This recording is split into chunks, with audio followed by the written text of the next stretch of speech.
Hey folks, I'm Tennessee Brando with the MeidasTouch Network. Now we all knew, that the minute they snapped Trump's mugshot, that MAGA Republicans would put it on a t-shirt. We knew it would be on a coffee mug. We knew it would be like a WWE poster that they would hold up and wave with pride.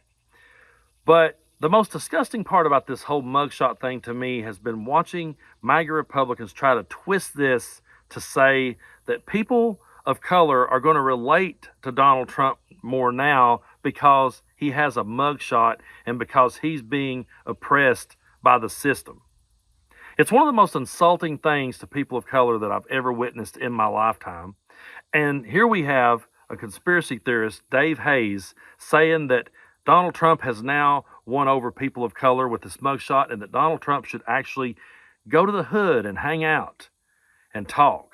And he would connect with more people if he would do so. Take a look at this crazy clip, and then let's come back and talk about it. He puts out the mugshot, and now all the rappers and hip hop artists are all like, "Man, Trump, man, he's like us, man. He's got his mugshot out there. He's getting hit up by the DOJ like the rest of us."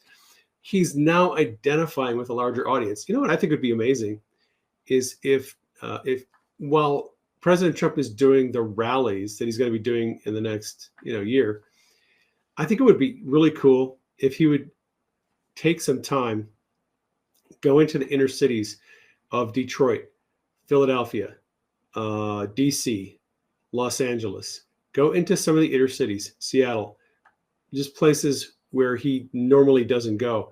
Go hang out in the hood, hang out in the ghettos, and bond with those people. If he does that, I think he would have a massive groundswell of support from minority communities.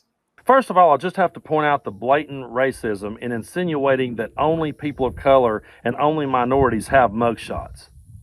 I guess they forgot about all the white guys that have carried out all these shootings across America. I guess they forgot about all these white priests who have been arrested for preying upon children. It's only minorities, it's only people of color who suddenly have mugshots. That is an insult, and that's blatant racism. But aside from that, this guy is saying and insinuating that if Donald Trump would go into the hood, that they would see him and be like, "Oh, he's our guy. He's been persecuted by the same system as us." That is absolute bullshit. Donald Trump being held accountable for all of his crimes, Donald Trump being held accountable for trying to overturn an election, Donald Trump being held accountable in the documents case, Donald Trump being held accountable and found liable for sexual assault. Those things is Donald Trump being held accountable by the system, and that is nothing like what people of color have went through. That is not George Floyd with a knee in his neck begging to breathe. And the idea that these people will compare this is racism 101, and it is absolutely insulting to people of color and to anyone out there, because we see through this, okay? And I want to promise you, it would not work well for Donald Trump to go into the ghetto and into the hood. He's never went into those kind of places, and he never will, because he knows he can't connect with people of color in the ghetto. He knows he cannot connect with people in the hood. He can do that here in the mountains of Appalachia. He can come here, he can put on a coal mining hard hat, he can give the thumbs up, and people in my part of the world will stand up and cheer for him, because for years they have been told that the reason they couldn't get ahead of life is because of the immigrants. The reason they couldn't get ahead of life is because of people of color. It's because of people in the gay community. It's because of people, using EBT cards to get a free ride. It's for people beneath them. They've always played that trick, and it's worked very well, but they've never done anything. They've never done anything to reach across the aisle and try to win over people of color. And then to say that the whole thing is so racist and the whole thing is so degrading that me, as a 43-year-old white dude here in East Tennessee, to be dead honest with you, I feel uncomfortable even talking about it because of just how insulting that it is to everyone, that they would think this and that they would use this mugshot in this manner. We knew they would turn it into a WWE moment. We knew they would. Remember back when Steve Austin said Austin 316 says I just whooped your ass, and then the next day everybody had Austin 316 signs in the crowd?